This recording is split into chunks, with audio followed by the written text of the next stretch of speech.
செடியாய வல்வினைகள் தீர்க்கும் திருமாலே, நெடியான வேங்கடவா நின் கோயிலின் வாசல், அடியாரும் வானவரும் அரம்பியரும் கிடந்தியங்கும் படியாய் கிடந்து உன் பவளவாய் காண்பனே.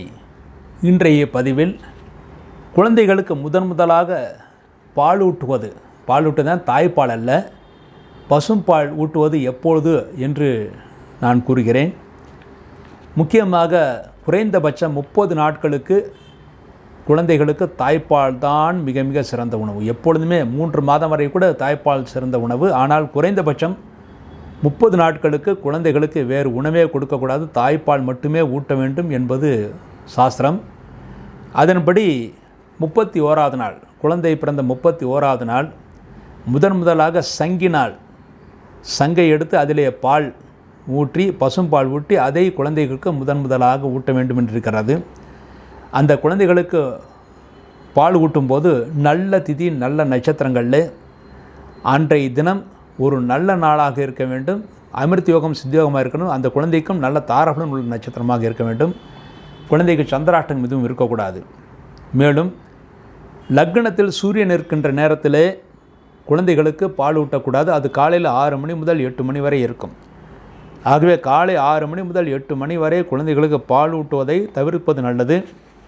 மேலும் 8 அல்லது 10ஆம் இடங்களில், அதாவது 8ஆம் இடம் 10ஆம் இடம் சுத்தமாக இருக்க வேண்டும். 8ஆம் இடம், அதாவது லக்னத்திற்கு 8ஆம் இடத்தில் பாபகரங்கள் இருந்தால் அந்த குழந்தைக்கு அந்த பால் ஊட்டுவதனால் அந்த பாலே அதற்கு விஷமாகி போய்விடும்.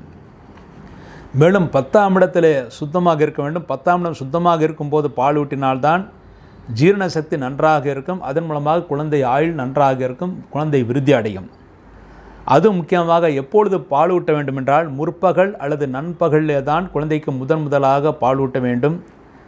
இரவில் மேலும் காலை நேரத்தில் 8 மணிக்கு முன்பாக பால் ஊட்டுவதை தவிர்த்து விடுவது நல்லது. மேலும் அந்த எப்படிப்பட்ட பாலாக இருக்க வேண்டும் என்றால் நல்ல நாட்டு பசுவுடைய பால், நாட்டு பசுடைய பாலை ஊட்டுவது அல்லது வெள்ளை பசுடைய பாலை ஊட்டுவது தான் மிகவும் சிறப்பானது. அதாவது வெள்ளை பசுடைய பால் அல்லது நாட்டு பசுடைய பால் தான் ஊட்ட வேண்டும். அவ்வாறு ஊட்டினால்தான் குழந்தை ஆரோக்கியமாக இருக்கும். இந்த விஷயங்களெல்லாம் எம்முடைய சர்வ முகூர்த்த நாடி என்ற புத்தகத்தில் தெளிவாக விளக்கியிருக்கிறேன். இன்னும் பல விஷயங்கள் அதில் இருக்கிறது. அந்த புத்தகத்திலே ஒரு குழந்தை பிறந்தது முதல் அந்த குழந்தை தொழில் செய்து சம்பாதித்து திருமணமாகும் வரை என்னென்ன காரியங்களை எப்பொழுது செய்ய வேண்டும், எவ்வாறு செய்ய வேண்டும் என்ற விஷயங்கள் தெளிவாக இருக்கிறது. அதை வாங்கி பயனடைய வேண்டும் என்று கேட்டுக்கொள்கிறேன். இவ்வாறாக குழந்தைக்கு பால் புகட்டுதல் என்பதை பற்றி இன்றைய தினம் பார்த்தோம். மீண்டும் ஒரு நல்ல பதிவில் இணைவோம் என்று கூறி விடைபெறுகிறேன். நன்றி, வணக்கம்.